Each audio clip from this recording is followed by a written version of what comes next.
ಕಳಿಸ್ತಿದ್ರೇನ್ರಿ? ಹೌದು. ಅಲ್ರಿ, ನಿಮ್ಗೆ ಸ್ವಲ್ಪನ ತಿಳಿದಿಲ್ಲ ಏನ್ರಿ? ನಮ್ದೇ ಆದಂತ ಸಂಸಾರ ಮಕ್ಕಳಾರ, ಇನ್ನ ಎಷ್ಟು ದಿನ ಅಂತ ಕಳಿಸ್ತೀರಿ? ಅವ್ರ ತಿಪ್ಲ ಅವ್ರಿಗೆ ಅವ್ರು ನೋಡ್ಕೇತಾರ. ಇನ್ಮೇಲೆ ಕಳ್ಸಕ್ ಹೋಗ್ಬೇಡ್ರಿ. ಹೆಂಗ್ ಮಾತಾಡ್ತಿದ್ ನೀನು? ನಮ್ಮನ್ನ ಓದಿಸ್ಬೇಕಾದ್ರ ನಮ್ಮ ಅಪ್ಪ ಅಮ್ಮ ಬಹಳ ಕಷ್ಟಪಟ್ಟಾರ, ನಿನಗೇನ್ ಗೊತ್ತದ ಹೇಳೋದು? ನೋಡ್ರಿ, ಇನ್ಮೇಲೆ ದುಡ್ಡು ಕಳಿಸ್ತಿದ್ರ ನಾನ್ ನಮ್ ತವ್ರ ಮನೆಗೆ ಹೋಗ್ಬಿಡ್ತೀನಿ ನೋಡ್ರಿ. ಯಾವಾಗ ನೋಡ್ರಿ ಅಪ್ಪ ಅಮ್ಮ ಇದೇ ಆಯ್ತು ನಿಮ್ದು. ಅಪ್ಪ ಅಮ್ಮ ಯಾಕೋ ಬೇಡಲ್ಲ?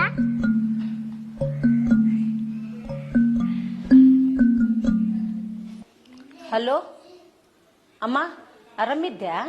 ಏನಾರಮ್ಮ? ಯಾಕಮ್ಮ, ಏನಾಯ್ತು?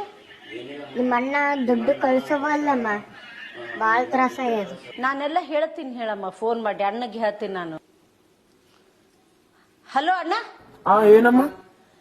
ಯಾಕಣ್ಣ ಅಪ್ಪ ಅಮ್ಮಗ ದುಡ್ಡೇ ಕಳ್ಸವಲ್ಲಿ ಅಂತ? ಅವ್ರಿಗೀಗ ವಯಸ್ಸಾಗಿದ್ದ, ನೀನ್ ನೋಡ್ಲಿಲ್ಲ ಅಂದ್ರೆ ಯಾರು ನೋಡ್ತಾರ? ಏನ್ ಮಾಡದಮ್ಮ, ನಿಮ್ಮ ಅತ್ತಿಗೆ ಈ ದುಡ್ಡು ಕಳ್ಸಿದ್ರೆ ನಮ್ಮ ಮನೆ ಬಿಟ್ಟು ಹೋಗ್ತೀನಿ ಅನ್ನಕತ್ತಾಳ.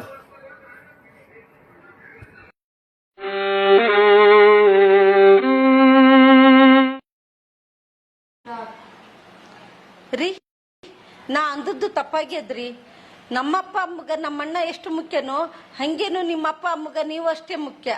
ಅತ್ತಿ ಮಾವನ ಚಲೋತ್ನೇ ನೋಡ್ಕೊಂಡ್ರಿ. ತಾಯಿ ತಂದಿನ ಮರಿಬ್ಯಾಡ, ಮರೆತು ನೀನು ಇರಬ್ಯಾಡ, ಮಂದಿ ಮಾತ ಕೇಳಬ್ಯಾಡ, ಮೊದಲ ದಾರಿ ಬಿಡಬ್ಯಾಡ.